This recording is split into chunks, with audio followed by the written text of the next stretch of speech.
lah, hubungan suami istri, keluar mani dan sebagainya, itu wajib, ya, wajib beristinja. Dan bila najis keluar dari lubangnya dan melebihi besarnya lubang keluarnya. Jadi kalau kita luka, badan kita luka, kan bolong gitu ya, bolong, darah keluar. Nah, kalau darahnya lebih lebar dari bolongnya itu, nah itu harus dihilangkan, dicuci, dibersihkan. Kalau dia melebar kemana-mana. Tapi kalau dia nggak melebar kemana-mana, dia muncrat doang, gitu ya. Nah maka itu nggak perlu dicuci, nggak perlu dibersihkan, kata mazhab Hanafi. Karena apa? Karena nggak kena tubuh kita, cuma lewat lubangnya, udah keluar, selesai. Sedangkan yang hukumnya sunnah adalah bila najis keluar dari lubangnya, namun besarnya tidak melebihi besar lubang itu. Kan kalau orang buang air besar tuh, ya kan nggak kemana-mana, ya, besarnya, ukuran diameternya kotoran manusia itu, ya kira-kira sama lah besarnya dengan lubang tempat keluarnya. Nggak begitu keluar langsung gede, itu kan enggak ya. Dia keluar, ya udah keluar aja lempeng terus gitu. Nah kalaupun ada sisa-sisa di bibir-bibirnya itu, nah itu makfu kata mazhab Hanafi.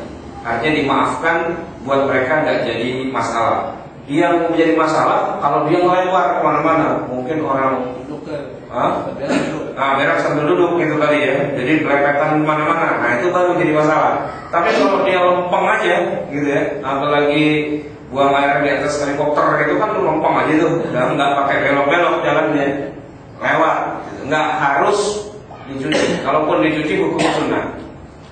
Nah, mengomentari hal ini, Ibnu Najim mengatakan bahwa yang 4 itu bukan istinja, melainkan menghilangkan hadas. Sedangkan yang istinja itu hanyalah yang terakhir saja, yaitu najis yang besarnya sebesar lubang keluarnya najis, dan itu hukumnya sunnah. Sehingga istinja dalam mazhab Al-Hanafiyah hukumnya sunnah.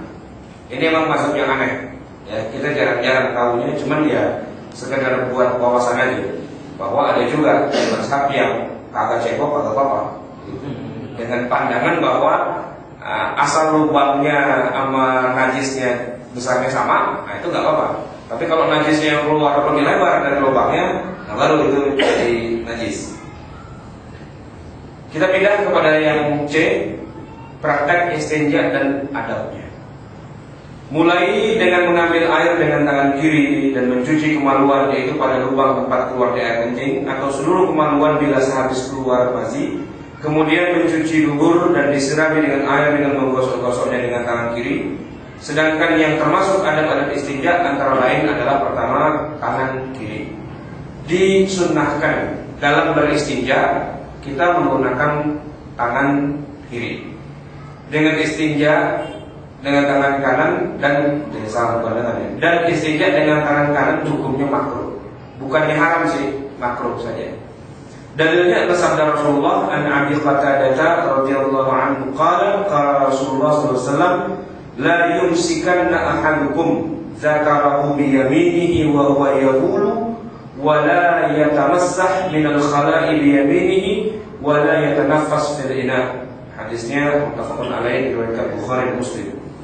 Bila kamu kencing maka janganlah menyentuh kemaluan dengan tangan kanan. Bila kamu buang air besar jangan cebok dengan tangan kanan. Dan jangan minum dengan sekali nafas. Kata-kata la yumsikanna itu menurut ulama bukan satu hal yang jadi haram, tapi batasnya adalah makruh. Sehingga cebok pakai tangan kanan bukannya dosa, bukannya enggak sah, sahnya sah. Cuman hukumnya makruh. Yang adabnya adalah dengan menggunakan tangan kiri. Tangan kiri itu maksudnya yang menyentuhnya. Kalau yang nuangnya kan enggak nyentuh. Di sini kan Rasulullah menyebutkan la yumsikanna, jangan menyentuh, ya. La yumsikanna, janganlah menyentuh. Jadi yang nyentuh, yang megang langsung. Kan kadang-kadang kita nuang sama nyentuh kan beda, ya. Nuang sama nyentuh beda. Itu adab yang pertama. Adab yang kedua, istitar. Istitar itu dari kata sitar. Sitar itu artinya tabir, penutup, hordeng, itu semua kita sebut dengan sitar. Jadi kalau istitar, ya kita berlindung biar nggak kelihatan orang. Ya, maksudnya adalah memakai tabir atau penghalang agar tidak terlihat orang lain. Itu sunnah. Tadi kan kita baca hadis bahwa Nabi itu dan para sahabat kalau buang air kan bukan di dalam rumah, ya, tapi di luar rumah, di luar komplek, di tempat yang sepi. Gitu. Walaupun tempat itu sepi, tapi disunnahkan juga ya kita ngaling dah, gitu, ya, ngumpet atau ngaling biar seandainya ada orang nggak sengaja lewat, nah itu nggak pakai istilahnya kebelecok, ya kepelopokan, gitu. Jadi tetap disunnahkan untuk bersembunyi di balik tabir. Samping pintu mobil. Samping pintu mobil.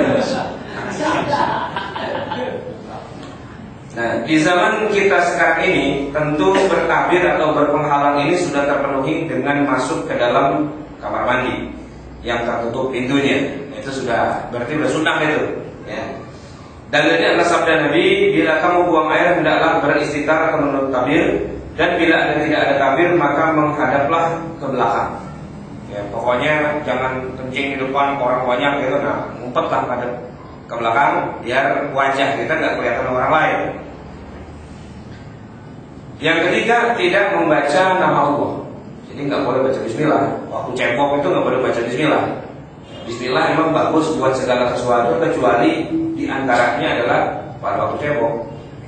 Tidak membaca tulisan yang mengandung nama Allah, juga nama yang diagungkan seperti nama malaikat atau nama Nabi SAW.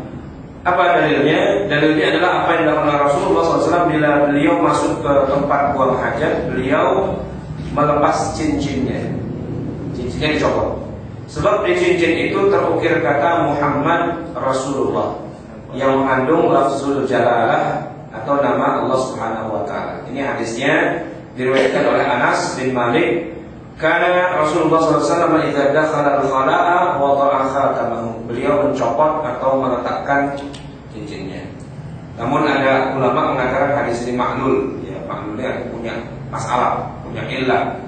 Artinya ada yang bilang ini sahih, ada yang mengatakan ini enggak sampai derajat sahih.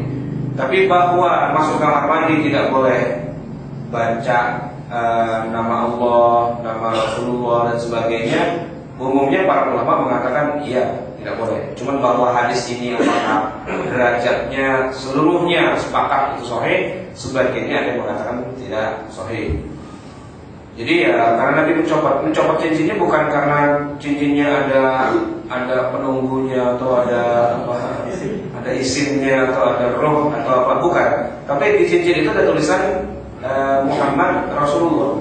Cincin Nabi itu fungsinya adalah untuk stempel ketika Nabi berkirim surat kepada raja-raja dari negara-negara lain. Nabi kan ketika sudah hijrah ke Madinah dan sudah terjadi perjanjian Hudaybiyah, artinya sudah tidak ada lagi perang lawan orang-orang Mekah. Nah, saat itu Nabi konsentrasinya sudah nggak mikir Mekah lagi, mikirnya negara-negara lain seperti Romawi, Persia, Mesir, India, Cina, Habasyah, Yaman dan sebagainya. Dan beliau mengirim surat. Cuma ada salah seorang sahabat bilang, ya Rasulullah, raja-raja itu nggak mau menerima surat dari rakyat biasa, mesti dari kepala negara. Jadi G to G, gitu. Nggak bisa dari rakyat kepada raja, nggak dikenal di sana. Kalau mau sepantaran, ya berdiri sama tinggi, duduk sama rendah. Nah karena Anda seorang kepala negara, Anda berhak. Cuman mana lambang negaranya? Karena nggak ada, akhirnya diusulkan bikin stempel. Nah, stempelnya itu bukan burung Garuda, bukan apa, tapi tulisan saja Muhammad Rasulullah. Nah stempel di zaman dulu itu bentuknya kayak cincin, memang dipakai dalam bentuk cincin dan di tulisannya itu nanti tinggal diceplokin di kulit atau apa namanya suratnya itu. Jadi ini surat resmi dari kepala negara kepada kepala negara yang lain. Nah, dalam bahasa Arab cincin itu disebut khatam dan stempel itu juga disebut dengan khatam juga. Karena emang cincin dengan stempel tentu juga ya, dua fungsinya gitu. Cuman ini bukan cincin perhiasan. Cincin dalam arti ya stempel. Jadi nggak ada orang masukin tanda tangan atau stempel. Stempel dibawa-bawa kemana-mana. Kecuali dia masuk WC baru dikeluarin, dicopot gitu. Kalau enggak, ya dipakai terus kemana-mana gitu. Jadi nggak ada, oh ini surat Nabi palsu nih gitu. Kenapa stempelnya diambil sama sekretarisnya atau sama siapa? Enggak, cincinnya dipakai, dibawa kemana-mana. Nah, karena cincin itu ada tulisan Allah, ada Muhammad gitu ya. Maka Nabi sebelum masuk WC beliau mengeluarkan atau mencopot dulu cincinnya. Dari situ kemudian para ulama mengambil kesimpulan bahwa adab dari buang air atau istinja itu adalah tidak membaca lafaz Allah, tidak membawa tulisan yang ada lafaz Allah, tidak seterusnya. Jadi kalau mau cebok itu kita baca Bismillah, itu makruh hukumnya. Ya, jadi termasuk diantara yang kurang beradab. Nomor 4, tidak menghadap kiblat. Dalilnya adalah hadis Rasulullah, "Idza jalasa ahadukum li hajatihi fala yastaqbilul qiblata wa la yastadbiruha." Kalau kamu duduk untuk menunaikan hajat, maksudnya buang air, maka janganlah menghadap kiblat dan jangan membelakanginya. Ini juga hadis yang sahih diriwayatkan oleh Imam Muslim dan juga Imam Ahmad dan juga Imam Bukhari. Hadis yang lain dari Abi Ayyub Al-Ansari radhiyallahu anhu, "La tastaqbilul qiblata bi ghaitin wala bawlin walakin syarriqu aw gharribu." Janganlah kamu menghadap kiblat ketika kamu buang air atau kencing, tetapi menghadaplah ke timur dan menghadaplah ke barat. Jangan menghadap kiblat, tapi menghadap ke timur atau ke barat. Hadis ini beliau sampaikan ketika beliau tinggal di Madinah. Nah, Madinah itu kan posisinya 350 km di sebelah utara Mekah, sebelah utaranya. Jadi kalau menghadap kiblat itu berarti sama dengan menghadap ke selatan. Ya, kalau Madinah sama Mekah. Kalau kita dari Mekah mau ke Madinah ke utara. Kalau dari Madinah mau ke Mekah berarti ke selatan. Kata Nabi, kalau buang hajat, kencing, jangan ngadep kiblat, jangan membelakanginya. Jadi ngadep mana? Ngadep barat atau ngadep timur. Ini cocoknya buat orang yang tinggal di Madinah. Kalau di Indonesia jadi lucu. Katanya nggak boleh ngadep kiblat. Kenapa suruh ngadep ngulon? Nah, ngulon itu kiblat. Di sini perlunya orang tahu asbabul wurud dari setiap hadis yang dibaca, agar dia tahu Nabi ngomongnya sesuai dengan konteks di mana beliau tinggal, kapan beliau hidup. Nah itu perlu kita ketahui juga. Jadi posisi kiblat di Madinah adalah menghadap ke selatan, sedangkan membelakangi kiblat berarti menghadap utara, sedangkan menghadap ke barat dan timur artinya tidak menghadap kiblat dan juga tidak membelakanginya. Tempat buang air di masa lalu bukan berbentuk kamar mandi yang tertutup, melainkan tempat terbuka yang sepi tidak dilalui orang-orang. Sedangkan bila tempatnya tertutup seperti kamar mandi di zaman sekarang ini, ya, tidak dilarang bila kita menghadap kiblat atau membelakanginya. Jadi kalau di dalam rumah nggak apa, maka Jul kalau bikin kloset gitu ya. Nah, kalau klosetnya di tempat yang terbuka, jangan menghadap kiblat, gitu. Ya, kalau di tempat terbuka. Tapi kalau di tempat yang tertutup di dalam rumah menghadap kiblat, nggak apa-apa juga. Kenapa? Karena tertutup. Ya. Apa dalilnya? Dalilnya dari Jabir radhiyallahu anhu berkata bahwa Nabi SAW melarang kita menghadap kiblat saat kencing. Namun aku melihatnya setahun sebelum wafatnya atau kematiannya beliau menghadap kiblat. Nah dari hadis ini kemungkinan saat itu beliau buang air di ruang yang tertutup yang khusus dibuat untuk buang air. Jadi ini dalilnya, nggak boleh menghadap kiblat. Tapi Nabi pernah kencing ngadep kiblat. Ada yang lihat, yaitu Jabir radhiyallahu anhu. Nabi itu ngadep kiblat. Nah para ulama baru mengatakan Nabi itu ngadep kiblat karena beliau kencingnya di tempat yang tertutup yang tidak dilihat oleh orang-orang. Dari sana kemudian diambil kesimpulan bahwa boleh. Tapi kalau mau jaga-jaga gitu ya, bagus juga ketika mendesain rumah perhatikan arahnya juga. Wah itu sana kiblat, berarti kalau mau aman gitu ya, ya udah. Kalau di Indonesia ini ngadepin ke selatan atau ke utara agar tidak menghadap ke barat atau ke timur, karena menghadap ke barat atau ke timur berarti sama aja menghadap kiblat atau membelakanginya. Walaupun